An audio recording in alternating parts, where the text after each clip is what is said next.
मोदन 1.5 खोत ज्यादा किसान है।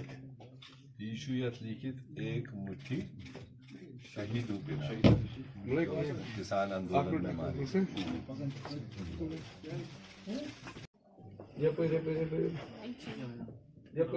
एक वो भी है ना अपना वो डीडीसी वाला टंग वाला लोगों की चुनी हुई लोगों के लिए काम करती है।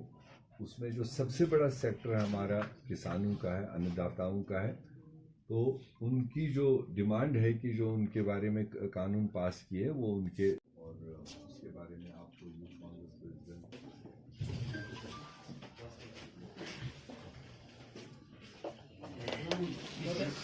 मुट्ठी किसानों के नाम। जी सर। जैसे आप सबको मालूम है कि देश के बेशतर किसान पिछले 65 दिनों से दिल्ली के आसपास सड़कों पर बैठे थे। जो मरकज़ी सरकार ने कुछ कानून पास किए थे 5-6 महीने पहले, और उसकी वापसी की डिमांड वो कर रहे थे। तो मगर किसी तरह से भी फिलहाल मरकज़ी सरकार उनके दुहाई को नहीं सुन रहे हैं और कोई सीधा रास्ता उन कानूनों को बदलने के लिए इख्तियार नहीं कर रहे। उस बीच में कुछ नाक़िस वाक़ात भी हुए 26 जनवरी को, जो जांच का के सपोर्ट के सिलसिले में यूथ कांग्रेस मुल्की सतह पर एक मुट्ठी किसानों के नाम से आज का दिन रखा था। और उस सिलसिले में आज यहाँ श्रीनगर हेडक्वार्टर पर कश्मीर वादी के जो हमारे तमाम ओहदेदार हैं यूथ कांग्रेस के, जो डिफरेंट सतह पर काम कर रहे हैं, तो उनकी यहाँ पर मीटिंग हो रही है। और उसके बाद में शायद आपके साथ भी वो बाहर जो उस प्रोग्राम को है अंजाम देंगे। तो हमारा कुल मिलाकर मकसद यही है कि जो देश के नौजवान हैं, देश के किसान हैं, देश के व्यापारी हैं, देश के कई सारे वर्ग इस वक्त परेशान है मरकज़ी सरकार के जो इख्तियार किए हुए पॉलिसीज़ है। और सरकार होती है by the people, of the people, for the people. तो जमहूरियत में जब हम इस फ्रेज़ को सुनते थे, समझते थे, तो हम ये मानते थे कि सरकारें वही करनी चाहिए जो देश के लोगों की रिक्वायरमेंट हो। आज बिल्कुल उसका अपोजिट दिख रहा है कि लोग कुछ चाहते हैं और सरकार उसके अपोजिट करती है, जो लोगों को अपने हित के बारे में नहीं दिखता है। तो ऐसे में आज एक बहुत बड़ा लम्हे फिक्रिया है कि आज आपने देश में भी देखा, पार्लियामेंट शुरू हुआ है, बजट सेशन, राष्ट्रपति का भाषण था, और बेशतर अपोजिशन पार्टीज़ को मजबूरन उसका बहिष्कार भी करना पड़ा, ताकि एक सिग्नल सरकार को जाए कि आप लोगों की चुनी हुई सरकार है, जिन लोगों ने आपको चुन के भेजा है उन्हीं के विरुद्ध आप कानून बना रहे हैं। ये जमहूरियत का तकाजा नहीं सर। वो तो सारे देश के बुद्धिजीवियों ने और तमाम समझदार लोगों ने उसको कंडेम किया है कि जो नहीं होना चाहिए था ऐसा हुआ। जहां उसमें अगर किसान लीडरों की बात आप देखें तो वो कहते हैं हमारे बीच में इन्फिल्ट्रेशन की गई, अदरवाइज हमें कोई वायलेंस करना होता तो 65 दिन से हम बाल बच्चे समेत सड़कों पर थे तो हम उस वक्त वायलेंस कर लेते। जब सुप्रीम कोर्ट ने उनको अलाउ किया कि रैली करना इनका हक है और रूट्स डिसाइड हुए, जो रूट्स और टाइमिंग उनको दी गई थी, उन रूट्स पर अगर बैरिकेडिंग खड़ा की गई तो वो भी एक जांच का विषय है। और पुलिस ने बरवक्त कार्रवाई क्यों नहीं की, खासकर मैं कहूँगा लाल किले पर जिस तरह से आक्रमण हुआ, तो उसके लिए होम मिनिस्ट्री को और पुलिस डिपार्टमेंट को, इंटेलिजेंस एजेंसीज को अच्छी तरीके से तैयार होना चाहिए था। इतने बड़े देश के मॉन्यूमेंट के ऊपर जिस तरीके से लोग गए वो ऐसा नहीं होना चाहिए था। और अब भी हमें उम्मीद है कि मरकज़ी सरकार और जो इसको डील कर रही थी कि उसमें जो मुलव्वस लोग हैं जिन्होंने अनलॉफुल तरीके से वो एक्टिविटीज़ किए, उनको कानूनी तरीके से जो कहीं ना कहीं देखो, जब हम देखते हैं कि किसानों की जो जायज़ डिमांड्स थी वो तो सारा देश समझ रहा था, और ये भी हकीकत है कि अगर उनको वायलेंस करनी होती, सियासत करनी होती, तो उसमें सियासी पार्टियां बहुत पहले घुस गई होती। तो 65 दिन उन्होंने ऐसा नहीं होने दिया। तो 66वें दिन में जब उन्होंने बारहा कहा था कि हम ट्रैक्टरों की रैली करेंगे और इस देश के त्यौहार में शमूलियत करेंगे और खुशी से करेंगे, सुप्रीम कोर्ट के डायरेक्टिव के मुताबिक करेंगे, तो मुझे नहीं लगता है कि उनके नियत में कोई ऐसा अनटूवर्ड होगा, मगर कहीं ना कहीं उसमें दूसरे लोग जो जिसका काम था उसको आइडेंटिफाई करना, उसको देखना, और अब भी हमें भरोसा है कि उनको आइडेंटिफाई किया जाए और they will be book under the law.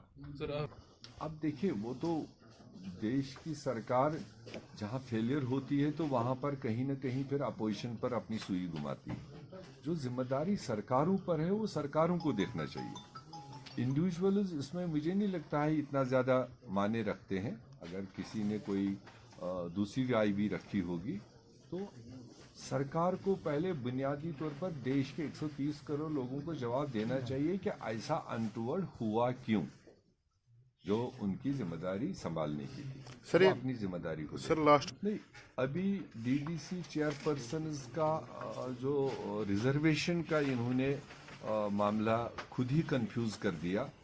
कहीं ना कहीं उसको पॉलिटिकली उसको हम कह सकते हैं पॉलिटिकली मोटिवेटेड तरीके से अपने इंटरेस्ट के खातिर पिक एंड चूज पॉलिसी कर रहे हैं। वरना 24 अक्टूबर का जो स्टेट का जो सर्कुलर निकला है, जिसको आप देख सकते हैं, उसमें उनने जब टेरिटोरियल कॉन्स्टिट्यूंसीज की महिला रिजर्वेशन 33% जो लागू करनी ही थी, वो सीक्वेंस 1, 4, 7, 10 के हिसाब से उन्होंने उस वक्त ऐलान किया।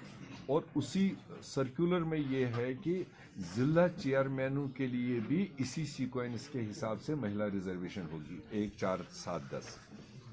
क्या मजबूरी उनको पड़ी कि आज से 10 दिन पहले उन्होंने एक और सर्कुलर निकाला कि 1, 4, 7 नहीं, अब 3, 6, 9, 12 के सीक्वेंस के हिसाब से महिला रिजर्वेशन होगी, जो बुनियादी महिला 33% रिजर्वेशन के खिलाफ है। क्योंकि इससे पहले म्यूनिसिपैलिटीज में, पंचायतों में, डीडीसीज में, बीडीसीज में जो रिजर्वेशन लगी है एज पर लॉ, वो 1, 4, 7 के हिसाब से लागू है। आज 3, 6, 9, 12 के हिसाब से क्यों लगा रहे? वो तो अब देश ने खुद ही समझ लिया। जब पहले अपोजिशन पार्टीज इशारों में कह रहे थे कि ये सरकारी एजेंट है, तो तब तो शायद लोग सोचते थे कि इनका कोई पर्सनल मामला है।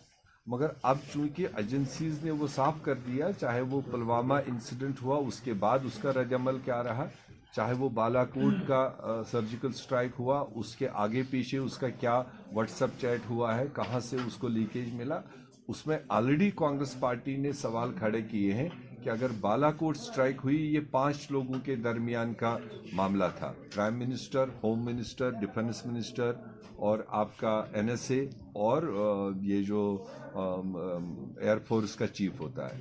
तो अगर ये 5 लोगों के दरमियान टॉप सीक्रेट के तौर पर एक्सरसाइज अंजाम होनी थी, तो उसमें 6वां आदमी, वो मीडिया से जुड़ा हुआ आदमी कहाँ से इसमें इन्वॉल्व हुआ, उसको किसने वो खबरें दी है? तो ये देश का सबसे बड़ा सवाल आने वाले दिनों में रहेगा, क्या इसमें सरकार जांच करेगी? उन 5 लोगों में से किस व्यक्ति ने, किस शख्सियत ने उस मीडिया हाउस को वक्त से पहले बता दिया कि हम ये एक्सरसाइज करने जा रहे हैं? ये सब के लिए आने वाले दिनों में दिल में सवाल रहेगा। सर आपने एक विचारी की थी जो कॉर्पोरेट नहीं, ये आपने अब चूंकि वक्त के बाद में ये सवाल उठाया, ये बहुत दिन हो चुके हैं उसको।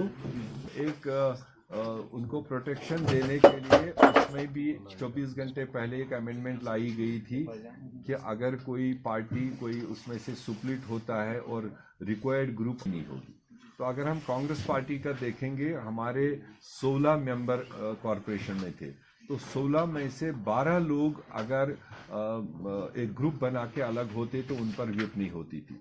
पहली बात तो ये है कि वो 12 लोग नहीं थे, वो 10 के दस्तखत दिखाए उन्होंने, और उस 10 के दस्तखत में भी 3 लोगों ने कहा है कि हम स्प्लिट ग्रुप के लिए दस्तखत नहीं किए हैं, हमें धोखे से दस्तखत लिया गया है किसी और पर्पज से।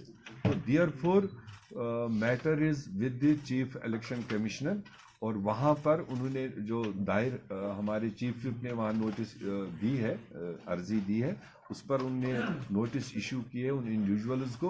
वो इंडिविजुअल वहाँ पर अपनी क्या राय देते हैं, अपना जवाब क्या देते हैं, उस पर हम उम्मीद करते हैं कि चीफ इलेक्शन कमिश्नर उसका फैसला लेगा। हम यहाँ पर भी चर्चा कर रहे थे, पूरे देश में कांग्रेस पार्टी अकेली है और कांग्रेस पार्टी की लीडरशिप है जो किसी भी इस तंजीम का या इनके जो खूंखार रवैये हैं उसके नीचे कांग्रेस पार्टी दबने वाली नहीं है, न हमारी लीडरशिप दबने वाली, न हमारे वर्कर दबने वाले हैं।